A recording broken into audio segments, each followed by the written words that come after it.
warahmatullahi wabarakatuh. Halo semuanya, perkenalkan nama saya Vita Catur Berliana dari jurusan Agronomi dan Hortikultura Fakultas Pertanian Universitas Lampung tahun 2021 dengan NPM 21141616111. Dalam video ini saya akan menjelaskan sedikit resum dari kegiatan PKKMB tahun 2021 yang berlangsung selama 4 hari. Yang pertama ini dari tanggal 18 Agustus tahun 2021, pemateri pertama Bapak Nadiem Makarim yang beliau menjelaskan tentang program Kampus Merdeka, di mana program tersebut adalah program dari Kementerian Pendidikan dan Kebudayaan, yang dimana program ini mahasiswa bisa mendapatkan beasiswa, magang, kampus belajar, dan membangun desa atau KKN. Materi yang selanjutnya itu bertema pembinaan Gerakan Nasional Revolusi Industri 4.0 dan Era Kenormalan Baru yang disampaikan oleh Rektor Universitas Lampung yaitu Bapak Profesor Dr. Karomani MSI. Beliau menyampaikan bahwa program PKKMB merupakan tahapan mahasiswa untuk masuk kehidupan universitas yang berbeda dengan masa SMA. Beliau juga menyampaikan revolusi mental ala Bung Karno. Revolusi mental ala Bung Karno berisi tentang perombakan cara berpikir, cara kerja atau berjuang, dan cara hidup agar selaras dengan semangat kemajuan dan tuntutan revolusi nasional. Revolusi ini merupakan suatu gerakan untuk menggembleng manusia Indonesia agar menjadi manusia baru yang berhati putih, berkemauan baja, bersemangat elang Raja Wali, berjiwa api yang menyala-nyala. Beliau juga menyampaikan perkembangan revolusi industri dari tahun ke tahun. Yang pertama itu ada revolusi industri 1.0 yang berlangsung pada periode antara tahun 1750 sampai 1850. Yang kedua ada revolusi industri 2.0, revolusi industri 3.0, revolusi industri 4.0 atau saat ini, dan revolusi industri 5.0. Materi yang selanjutnya itu disampaikan oleh Bapak Brigjen TNI Jubei Levento dengan tema bela negara. Beliau menyampaikan hal yang harus dibela, yaitu kedaulatan, keutuhan wilayah, dan keselamatan bangsa.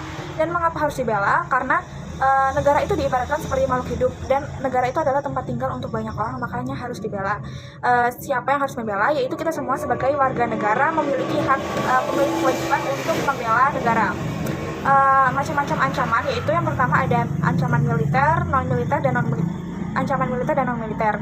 Ancaman aktual yaitu ancaman wilayah, separatisme, terorisme, dan radikalisme. Dan kita sekarang sedang mengalami ancaman non-militer yaitu COVID-19 yang saat ini masih kita rasakan.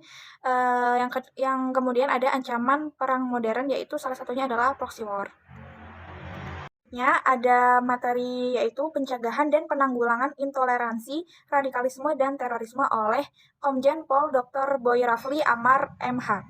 Radikalisme di Indonesia berada pada peringkat 37 yang menunjukkan dampak buruk dan memberikan dampak berarti bagi masyarakat. Pada tingkat Asia Tenggara, Indonesia masih lebih aman daripada Filipina, Thailand, dan Myanmar. Disimpulkan, tren potensi radikalisme mengalami penurunan, namun secara global kita harus tetap waspada. Pada tahun 2021, Indonesia mendapat bonus demografi sampai tahun 2025.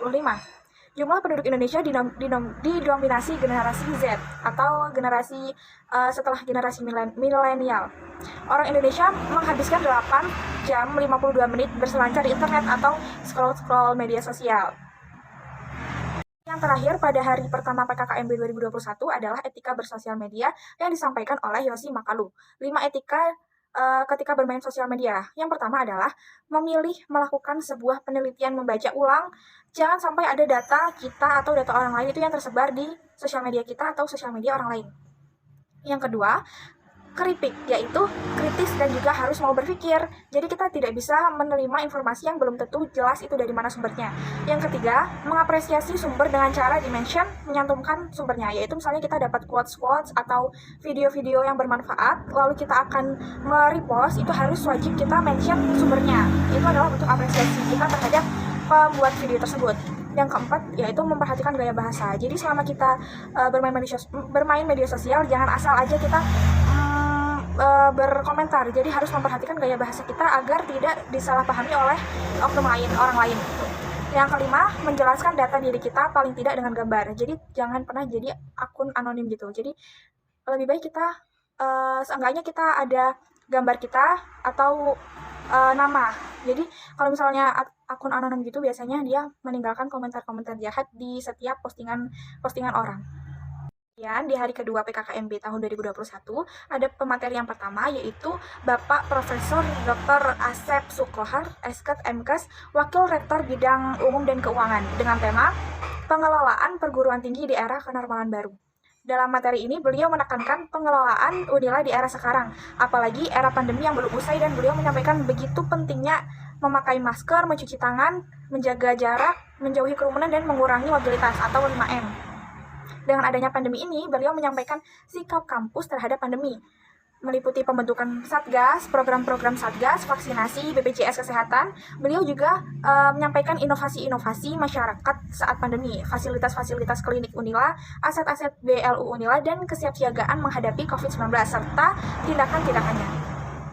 Materi yang kedua itu disampaikan oleh Profesor Dr. Heriani SH, MS, yaitu Wakil Rektor Bidang Akademik, dengan tema Sistem Pendidikan Tinggi dan Kebijakan Merdeka Belajar Kampus Merdeka atau MBKM.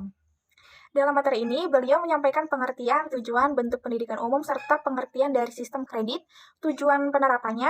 Beliau juga menyampaikan 7 hal yang perlu diketahui oleh mahasiswa baru. Yang pertama, satuan kredit semester atau SKS, semester, beban dan masa studi, kurikulum, hak dan kewajiban mahasiswa, kegiatan mahasiswa, organisasi kemahasiswaan. Beliau juga menyampaikan dan bentuk kegiatan-kegiatan mahasiswa, salah satunya magang atau praktik kerja, serta dasar hukum dari MBKM atau Merdeka Belajar Kampus Merdeka, meliputi pembukaan prodi, PTN Badan Negara, sistem akreditasi perguruan tinggi, dan hak belajar 3 semester di luar prodi. Hari kedua PKKMB 2021 yaitu dari Profesor Dr. Yulianto MS, Wakil Rektor Bidang Kemahasiswaan dan Alumni. Temanya Etika dan Norma Kehidupan Mahasiswa di Kampus. Beliau menyampaikan betapa pentingnya etika dan norma dalam kehidupan di kampus, seperti etika itu sendiri yang menunjang keberhasilan mahasiswa dalam pergaulannya. Beliau juga menyampaikan mahasiswa yang lengkap dengan 3 kemampuan, yaitu intelektual, keberanian, dan etika.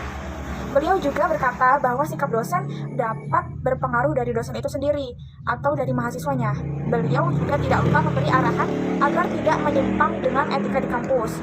Etika kemahasiswa perlu dibangun mulai dari perkataan hingga tindakan. Beliau juga menjelaskan kegiatan-kegiatan di PTN seperti kegiatan akademik dan non-akademik.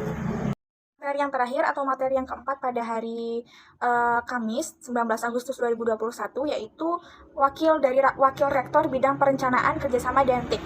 Beliau menekankan bahwa kita harus menghadapi tantangan global, jangan sampai kita tergilas oleh pergaulan global. Beliau juga menyampaikan peringkat Unila di nasional dan dunia, data dosen dan profesor Unila, dan strategi kerjasama Unila, salah satunya menjalin kemitraan dengan PT Kelas Dunia dan sebagainya. Selanjutnya, pada hari ketiga PKKMB tahun 2021 atau pada tanggal 20 Agustus, materi yang pertama itu disampaikan oleh Profesor Dr. Insinyur Irwan Banua, MSI, selaku Dekan Fakultas Pertanian Unila, dengan tema pembelajaran di perguruan tinggi di era 4.0 dan plagiarisme. Beliau menyampaikan bahwa pentingnya peran perguruan tinggi di era 4.0 akan menjadikan kemajuan bangsa seperti yang disampaikan oleh B.J. Habibie, yaitu kemajuan suatu bangsa dapat diukur dari presentase yang pertama, inovasi atau kreativitas sumber daya manusia 45%, link atau network 25%, teknologi 20%, dan sumber daya alam 10%. Dan beliau menyampaikan perlunya fokus pada TIK dan teknologi masa depan, pendidikan dosen, dan belajar sepanjang hayat untuk membuat sistem pendidikan yang luas dan beradaptasi. Plagiarisme. Plagiarisme merupakan tindakan kejahatan akademik, dan plagiarisme termasuk tindakan tidak jujur. Akibat dari plagiarisme yaitu yang pertama, malas belajar karena ada cara lebih mudah untuk lulus. Yang kedua, tidak terlatih mengembangkan academic skills. Bagaimana menghindarkan plagiarisme? Kita akan terhindar dari plagiarisme jika menyatakan secara jelas dan secara benar setiap saat kita menggunakan. Yang pertama, ide, pendapat, dan teori. Yang kedua, setiap fakta dan statistik, grafik, gambar, informasi yang merupakan common knowledge.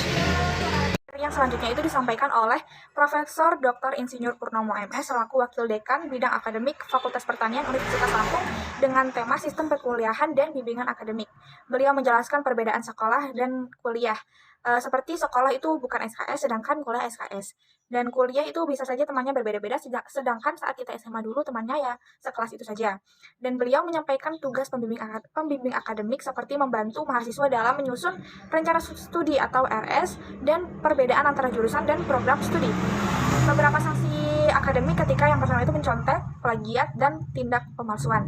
Dan menyampaikan kurikulum 2020 yaitu Merdeka Belajar Kampus Merdeka atau MBKM dan memberi beberapa tips agar cepat lulus dan berprestasi. Selanjutnya itu disampaikan oleh pemateri yaitu Bapak Limin Santoso, SPI, MSI dengan tema kehidupan berbangsa dan bernegara. Yang pertama itu perkembangan Indonesia yaitu yang pertama pra-kemerdekaan, masa merebut kemerdekaan, masa Orde Baru, masa Orde Lama, masa Orde Baru, dan era reformasi.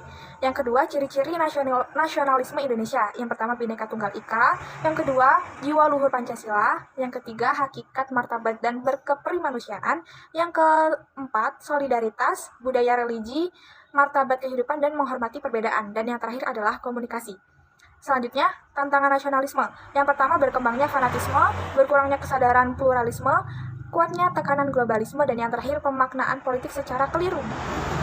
Terakhir yang disampaikan pada PKKMB pada hari ketiga oleh Bapak Abdullah Aman Damai selaku Wakil Dekan 2 BUK dengan tema Fasilitas dan UKT Mahasiswa Universitas Lampung. Pada materi terakhir siang ini, Bapak Abdullah menyampaikan beberapa fasilitas yang ada di Fakultas Pertanian Unila.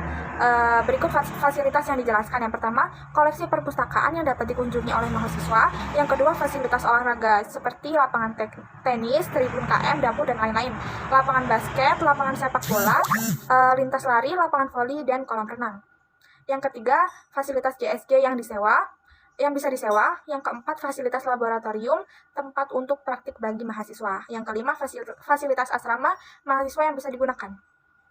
Serta beliau menjelaskan UKT dan IPI atau iuran pengembangan institut yang wajib dibayar bagi jalur mandiri. Dan bagi mahasiswa yang belum bisa membayar UKT tepat waktu mahasiswa tersebut bisa meminta keringanan, contohnya bisa diperpanjang waktu pembayarannya. Jika mahasiswa tersebut tidak membayar UKT selama 2 semester, maka mahasiswa tersebut akan di drop out atau di DO. Kemudian beliau menjelaskan tentang SSBOPT yang dihitung berdasarkan yang pertama, capaian standar nasional pendidikan tinggi, yang kedua jenis program studi, yang ketiga indeks kemahalan wilayah. Yang selanjutnya, BOPT terdiri dari 2 komponen, yang pertama biaya langsung dan yang kedua biaya tidak langsung. Dan untuk semua program studi di Fakultas Pertanian Unila memiliki 8 tingkat level UKT. Beliau menyampaikan biaya langsung yang terdiri dari 4 jenis, yaitu yang pertama kegiatan kelas, kegiatan laboratorium atau lapangan praktik, yang ketiga kegiatan tugas akhir atau skripsi, yang terakhir yaitu bimbingan konseling dan kemahasiswaan. Pada hari terakhir PKKMB tahun 2021, yang materi pertama itu disampaikan oleh Ibu Maria Vivarini dengan tema motivasi belajar di perguruan tinggi dengan jargon agronomi, feed the world, jiwa tani bisa, jiwa tani jaya. Tujuan kuliah itu sangat penting untuk bisa sukses menjalani perkuliahan. Rahasia sukses itu ada 3. Yang pertama itu tujuan, motivasi, dan energi untuk berusaha. Kuliah online atau daring itu memerlukan motivasi yang lebih tinggi dibanding dengan kuliah luring. Kuliah itu adalah investasi masa depan. Yang pertama itu butuh knowledge atau pengetahuan, yang kedua ada skill atau keterampilan, yang ketiga ada teknik, yang keempat ada attitude atau sikap, yang kelima ada experience atau pengalaman. Dia juga menampilkan manajemen waktu, yaitu musuh utama dalam mencapai kesuksesan yaitu malas, zona nyaman, dan media sosial. Dan kita juga harus memiliki sasaran yang realistis, terukur, spesifik, dan fleksibel.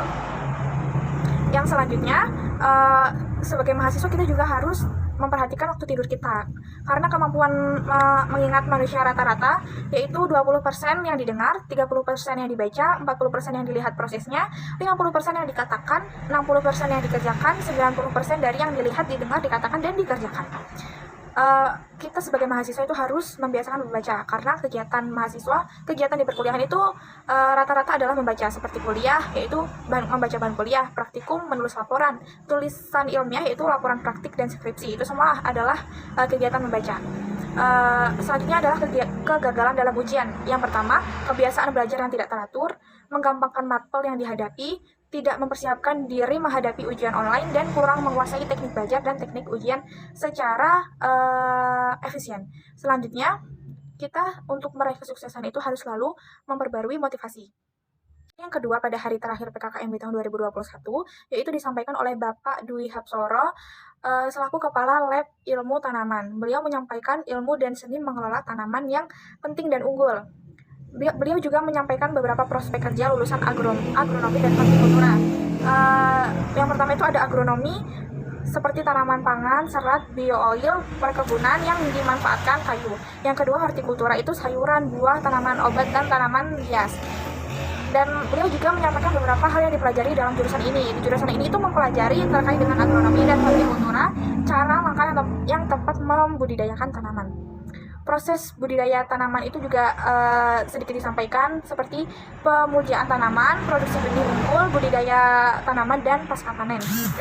Karir sebagai lulusan agronomi ini sangat banyak. Yang pertama itu di bidang pengusaha, di bidang swasta, pendidikan, dan sebagai wartawan atau perbankan, seperti itu. Dan materi selanjutnya itu disampaikan oleh Bapak Agustiansah SPMSI selaku Kepala Lab Benih dan Pemuliaan Tanaman, ya, atau lab pembelajaran. Lab ini merupakan salah satu dari 20 lab yang ada di Universitas Lampung. Lab ini adalah tempat untuk merakit tanaman unggul dan memproduksi benihnya untuk hasil yang baik untuk disalurkan atau dijual belikan kepada masyarakat maupun kita sendiri.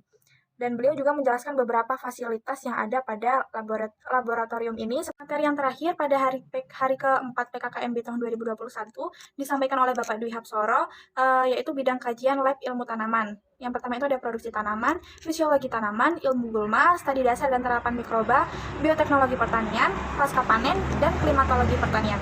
Mungkin itu saja yang dapat saya sampaikan pada video kali ini. Kurang dan lebihnya saya mohon maaf sebesar-besarnya. Saya akhiri, wassalamualaikum warahmatullahi wabarakatuh.